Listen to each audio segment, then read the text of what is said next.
According to store camera footage later reviewed by our team, the line at the 24-hour pharmacy on Montgomery and 10th didn't stop growing.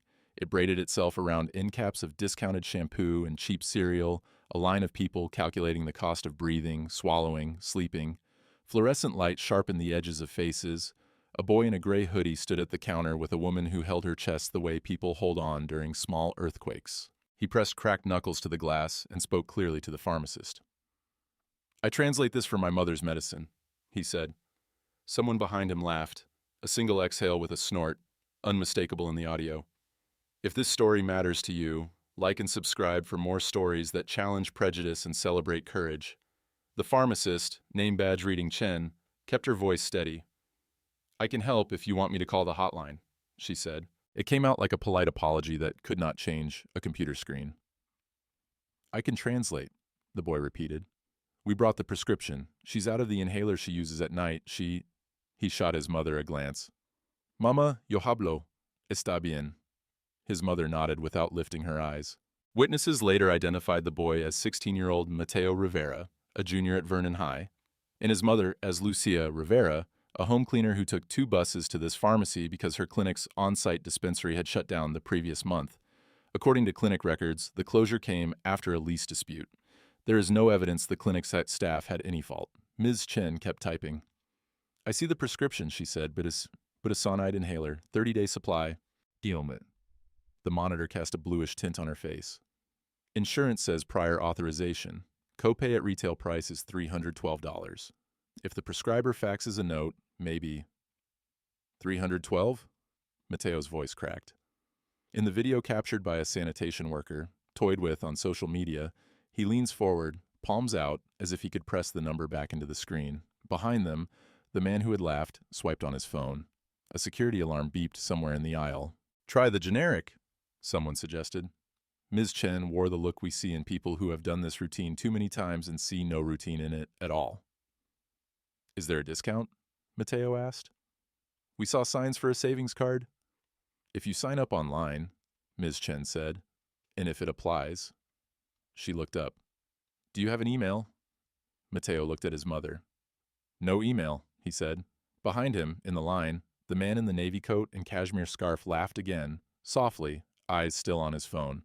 Later, he would be identified as venture investor Graham Arden, 42, of Arden and Bright Capital, a figure in local philanthropy who'd sponsored a biotech incubator a few blocks away. Flyers of the incubator still hung on the bus shelter across the street. From Ms. Chen's register camera and a second cell phone clip recorded by a woman in a Neon City sanitation jacket, identified as Ms. Toya Barnes, certain phrases are audible. "I love this store," the man says to someone on a call, using a tone people reserve for familiar stations in a city. "They price loyalty." It's unclear whether those words were about a loyalty program or a joke. He grinned, then covered the lower half of his face with his scarf and angled his body away, as though recognizing himself in the reflection of a window no one else saw. What is clear is that the woman at the counter wheezed. You can hear it, a faint pull of air you don't notice until someone rewinds and plays it again. "Please," Mateo said. "She needs this tonight." "I can call," Ms. Chen said. "But it's Sunday." She reached under the counter and, based on what she told us later, slid a box of sample spacers, the plastic tube that helps people inhale medication, toward them with her pinky so a supervisor watching the camera wouldn't see an unauthorized giveaway. "It's not medicine," she said, barely moving her lips. "But it helps." "She can't breathe with a tube," the man behind them said. He sounded annoyed, and the line shifted as body weight redistributed like water around a rock. "Do you offer the card?" Mateo asked again, gesturing to a stack of glossy pamphlets advertising the chain's savings program. He lifted one, then another. The display was full. They looked like Christmas cards in a mailbox no one opens. "How do we get this?" he asked. Ms. Chen glanced toward the manager's station behind the cigarettes. She lowered her voice. "You have to ask," she said. "This is where many accounts diverge." Some seated at the nearby blood pressure machine said the man in the scarf laughed again, louder, as if the scene were an amusing proof of how life works. He angled his phone, grinning, the smile of someone who'd received good news unrelated to the room. Others said he merely exhaled hard through his nose, and the laugh belonged to someone else. The store's ceiling mics picked up the sound and a time code, not a face. What everyone agrees on is that Ms. Barnes lowered her phone and said, to no one in particular but recorded in her own video, "Lord, these prices." She says she saw Mateo look for the exit in his head and then look back at his mother. "We don't have 300, he said. "But what if we pay some now and come back?" "We can't break a prescription," Ms. Chen said. "We're fined if we do. If you pay 2 months of this card up front, you might qualify for reduced cost, but it's in the app." She tapped the glass. The man in the coat had stepped up now, speaking into his AirPods as if he owned an invisible space within the same air everyone else was breathing. "I'll take my usual," he said, without glancing at ice-cold faces behind him. "And, hey, I'll pick up the multivitamin too. No, the one with magnesium, the blue bottle." He smiled at Ms. Chen, then at the manager who had come over. "I know you," he said. "You're the night manager, Mr. Patel, right?" He said it like throwing coins in a fountain, expecting a wish to become a fact. "Sir," Mr. Patel said, "we have a—" and gestured to the line, to the boy, to everything. The manager's eyes cut once toward a small translucent sticker on the side of the register, the kind you don't see until it catches light, a symbol the company uses to mark stores where certain promotions apply. The conversations overlapped, a social braid, someone coughed. Mateo said, "Whoa, please, yes, one more time," and then put his little brother's school lunch envelope on the counter. Inside, small bills, coins. "We can't take cash under the program, Ms. Chen said, because the program links to emails, credit records, systems that always insist they are merely columns of numbers waiting to be sorted by fairness. A witness later told us that the man in the scarf smiled without taking that last step into empathy. "They've got to learn the system," he said to his AirPods. He didn't whisper. "You're in America," he said. It wasn't clear if he meant it for a human being or as a line to his invisible caller. "Use Google." He chuckled. Video analysis confirms that Ms. Barnes stopped recording for 6 minutes to help her daughter with homework over the phone and then resumed when something felt wrong. She caught enough to post. She would later tell us, "Sometimes you put the phone down because what you're seeing makes you feel like you're seeing it wrong." There is no violence in the footage. There is a boy counting his savings slowly so his mother won't see panic. "We'll come back," he said. "We'll go to the ER if she can't sleep." He shook his head. "No, I'll figure it out." He turned to the man in the scarf. "Sir," he said, Do you know if there's a card that works with cash?" The man looked up, paused as if deciding whether to add this to his day's list of good deeds. He smiled, cursor blinks in his head. "There's always a way," he said, and he laughed then, a short burst like a release of steam. "There's always a way." He then took his brown paper bag with vitamins and discreetly folded the receipt into his coat pocket. According to metadata on photos later obtained by our newsroom from bystanders, he walked outside, spoke with the driver, black SUV idling, hazard lights blinking, and gestured toward the store. He came back in 10 minutes later, this time without a scarf and with a more serious face. By then, Mateo and his mother were back at the metal chairs by the blood pressure machine, waiting for the counselor to answer a fax. The room smelled of bleach and grape cough syrup. The man approached them. "I can help," he said. "I can pay." Mateo's jaw tightened. "We're not," he began, glancing at his mother. "It's nothing," the man said. "I've got points," he added, as if the word points were a translation for mercy. He laughed again, softer now, like someone used to small laugh plugs and awkward silences. He reached into his coat and pulled out a black leather card holder, a card with a metal edge flashed. "If you're offering because you feel bad about something you said," Ms. Barnes later said she heard Mateo say, "then maybe you can ask them to put the signs where people can see." It says ask in English only. My mom didn't know. The man hesitated. The way people hesitate at the edge of a pool they already know the temperature of. He put the card away. "I can do more than that," he said. Meet me outside." He left. Mateo looked at his mother. "I don't know him," he said. She pressed her fingers to his forearm, an anchor and permission at once. According to a time-stamped Ring camera belonging to the bodega across the street, what happened next is this. The man stood by his SUV, spoke to the driver, then talked into his phone. He made 3 consecutive calls, the first to a number that, in our cross-referenced records, belongs to his office, the second to someone labeled Press, and the third to Maggie. What follows is pieced together from public statements, emails obtained by our newsroom, and on-the-record interviews with every party who agreed to speak. When the man returned inside, Ms. Chen was explaining durable medical equipment codes to someone else. The man approached the counter but did not line up. as if the air around him made exceptions. "Mr. Patel," he said, "let's talk." Mr. Patel walked over, the way managers do when someone with a watch that costs more than a month's revenue wants a word. The man glanced at Mateo and his mother. "I'm going to buy the inhaler now," he said. "Take my card." In the small gap between his offer and the register beep, the store went quiet enough for people to hear their keys in their pockets.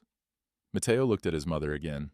She nodded toward the register, in a way that said she'd allow her son to take air from a stranger, because the alternative was not taking air at all.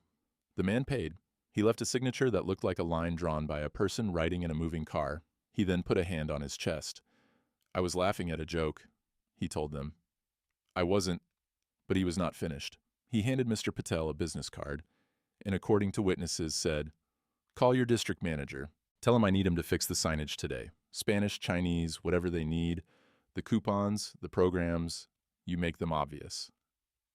And go to the app and mark this store for elite customer service. I'll cover the difference with corporate." Mr. Patel's eyebrows moved upward in a translation of the word corporate from fear to relief. "Sir, I can email," he said. "But it's Sunday." The man nodded. "I know the owner," he said. "I know the board." He did not say why. He did not have to. He turned to Mateo. "What else do people need?" he asked. "I need my mom to breathe," Mateo said. "And for people to not laugh when we ask for help." The man's face changed, the way faces do when something lands. He said something we couldn't catch clearly on any audio. It sounded like, "I need to fix something bigger." He then left, walking toward the black SUV. He tapped his ear as if adjusting a soundtrack only he could hear, got in, and disappeared into the city. 2 days later, a video clip of the pharmacy encounter, titled "I Translate This for My Mother's Medicine," had 23,000 views on a neighborhood page, and then 500,000 when a local news account shared it. Comments divided into two streams, equal parts acid and empathy. "Rich dude laughs at poor kid needing meds," one read. Another, "He paid, lay off." The sound of that laugh, captured but not assigned to anyone's face by the camera, became a Rorschach the city used to ink their fears. That same week, a small protest formed outside the pharmacy. Mateo was there, not as a figurehead, but as a son. He held a handmade sign whose letters started strong and sloped down as the marker dried. "Pregunte por descuentos," ask about discounts. He stood in a coat borrowed from his uncle, translating for neighbors who wanted to sign a petition. Lucia sat on a folding chair, inhaler in her pocket now. When asked if they wanted to go on camera, she shook her head and pressed her son forward as if to tell the town, "Here is my mouth. Use it for good." On the second day, a woman approached with a clipboard. She introduced herself as a reporter with our newsroom. Mateo's eyes tracked the way she handled her pen, like a surgeon. "How do we not go viral for the wrong thing," he asked her, "and still get someone to change?" "Document precisely, she said. "Names, times, receipts." She pointed her pen at his phone. "Screenshots." He began collecting stories. He started with a man named Ahmed, who said he'd been denied a discount card because he didn't have an email. Then a grandmother named Irene, who'd been told savings applied only to online orders she could not place. He asked Ms. Chen for copies of the pamphlets. She gave him one with the small asterisk. Beneath the asterisk, in 6-point font, it read, "Savings not available in all markets. Terms apply." No mention of language assistance. The laugh continued to echo. Comment threads lengthened. The man with the scarf was identified by those who recognized him. His publicist released a statement that said, "Mr. Arden stepped in to assist a customer in need and believes in equitable access to medicine." It did not mention laughter. It added, "He is a friend of this community." "Friends," people replied, "don't laugh." And then something else rose from the second layer like sediment being stirred.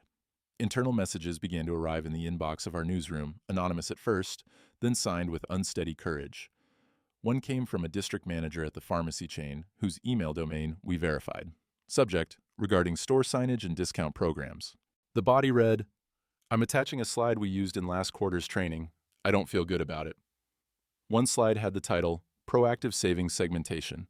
In bullet points, offer savings when asked, avoid blanket promotion in non-English first neighborhoods to manage margins, use discretion. In another slide, when to offer program, if customer mentions email, app, rewards, coupon. "Why?" we asked, when the manager agreed to talk if we disguised his voice. Margins, he said. They told us the chain was running on fumes. They said talkers click more. Savers save too much. They never said poor people. They said segment. But everyone knows what that means. An internal email from someone higher up echoed this language. It began, "We need to optimize community store operations. Blanket discounts in certain districts are causing AUR declines, average unit retail." The email later used the phrase non-English first neighborhoods. It did not define it. It did not need to.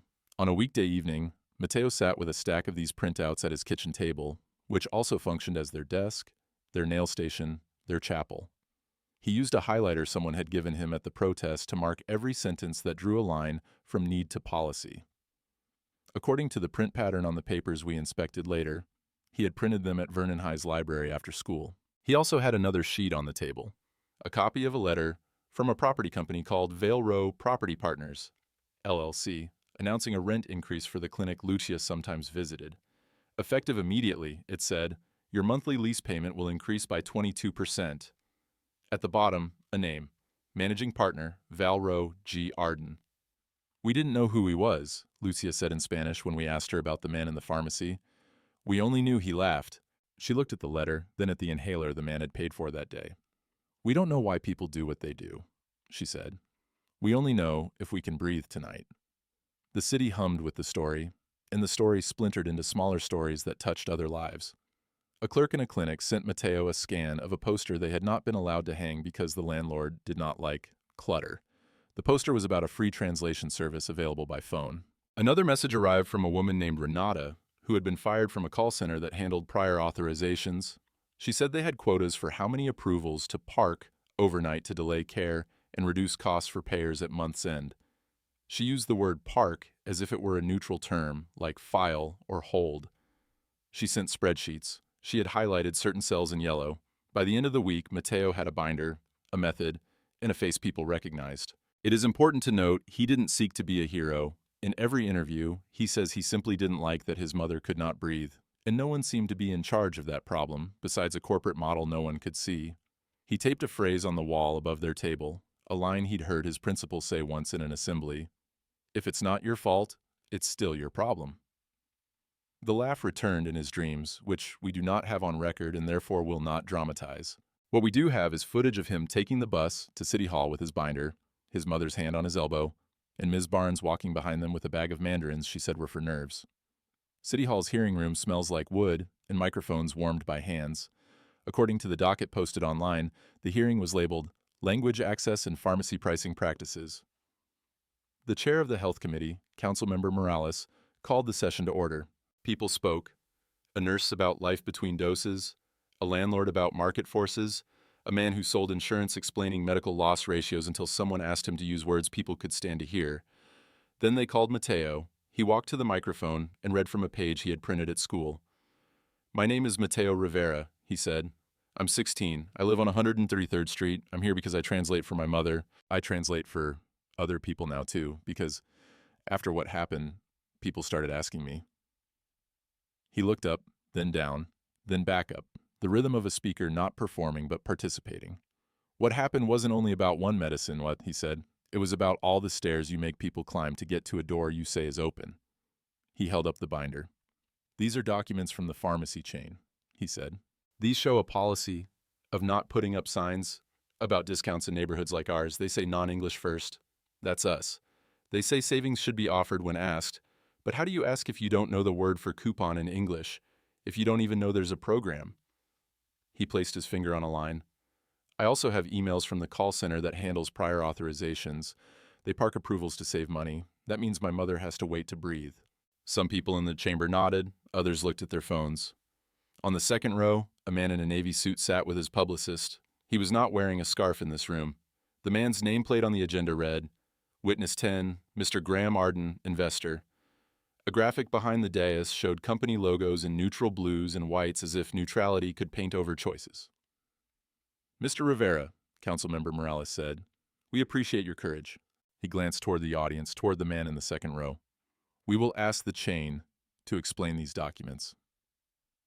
He tapped his pen against his binder and then added, almost under his breath, but into the microphone, and their investor.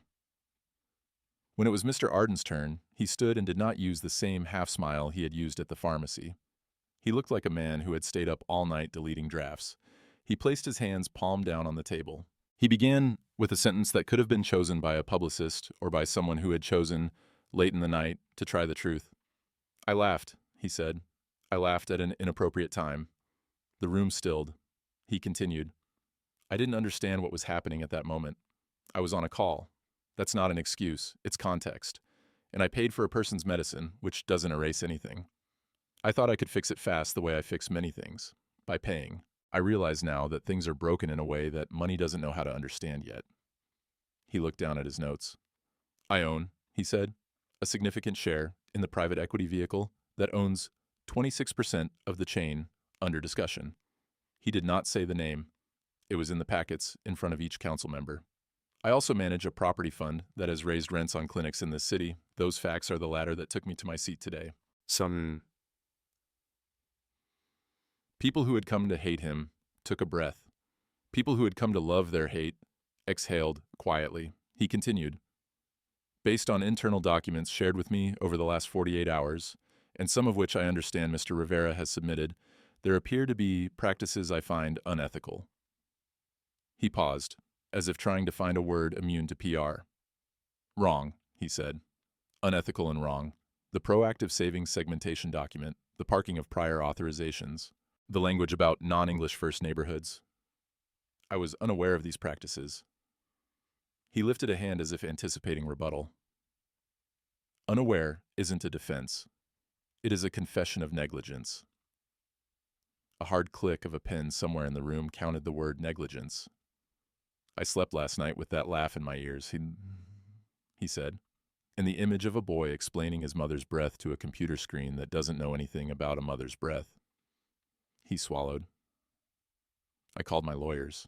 I called the board. I called people who believe in me. I asked them to believe in something else." He turned a page. "Effective today, I am resigning as managing partner of Vale Row Property Partners. The clinics under our properties will receive an immediate 12-month rent freeze, and then we will transfer those properties at cost to a health equity land trust we are funding with my personal capital and a matching grant from my foundation." He looked up. The publicist's face was not in the frame of his gaze. "Effective today, I am instructing our investment vehicle to exit our position in the pharmacy chain, unless the board adopts, within 60 days, a policy that requires bilingual signage and automatic discount prompts on all transactions across the city, regardless of whether a customer asks. If they do not adopt it, we will divest, and I will use whatever influence I have to persuade others to do the same." He didn't crowd these sentences. He let them stand, like a line of people, waiting. "Further," he said, and this is the part that created the gasp that was audible even under the sound of the camera shutters, "I am placing $10 million into a community-controlled prescription assistance fund to be administered by a coalition of clinics and neighborhood groups. Not my foundation, not my board, them, and I will not take a tax write-off for it." He paused. "I can afford to breathe. Others should too." A man in the back laughed. A single incredulous ha. It cut through the room, the opposite of a snort in a pharmacy. It sounded like a surprised cough becoming a laugh, a new thing finding its name. Councilmember Morales leaned to his microphone. "Talk is cheap," he said, "even expensive talk.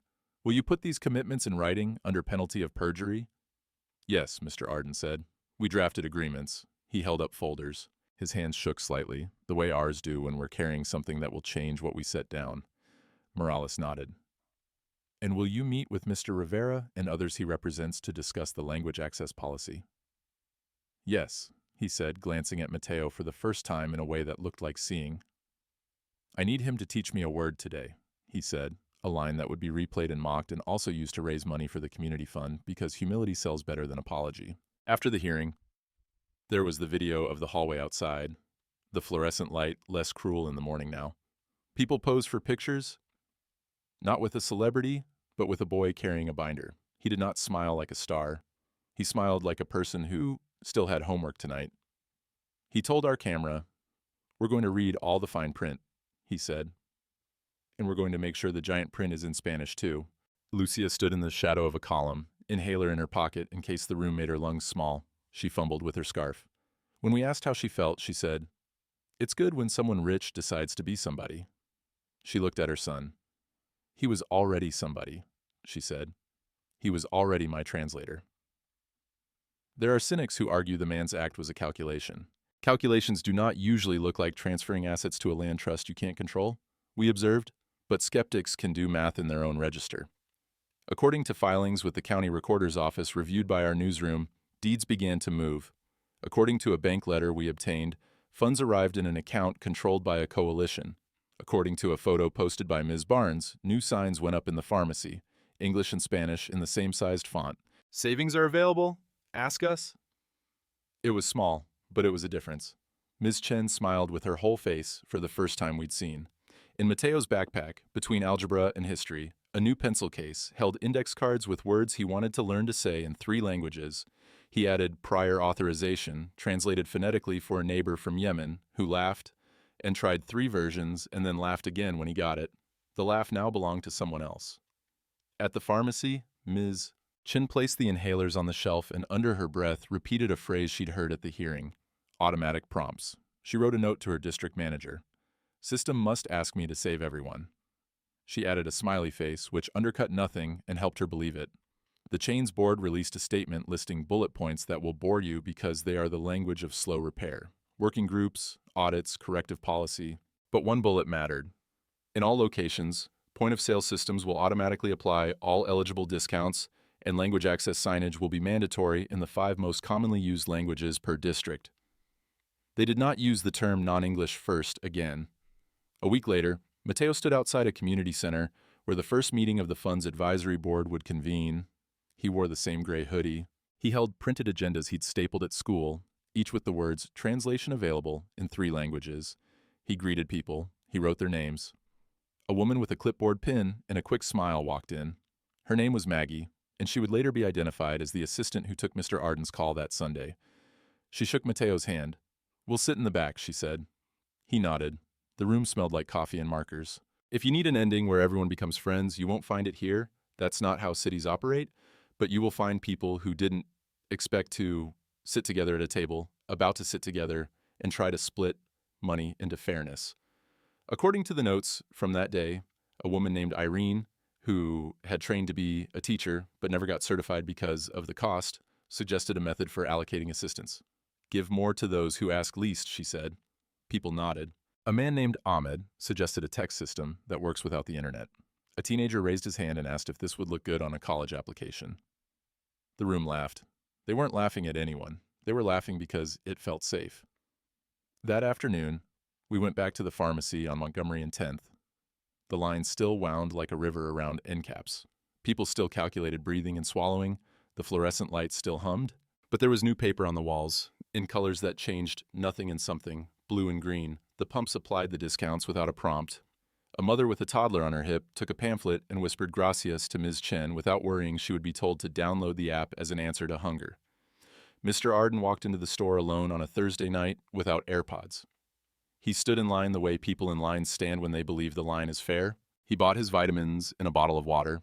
He looked at the new signs and smiled, a small, private smile that had work in it. A man behind him asked, "Are you that guy?" He nodded. The man said, "Don't mess this up." And the tone wasn't angry or cruel. It was one man telling another the rules. He said, "Okay." Outside, a bus stopped. The ad on its shelter wasn't for the incubator.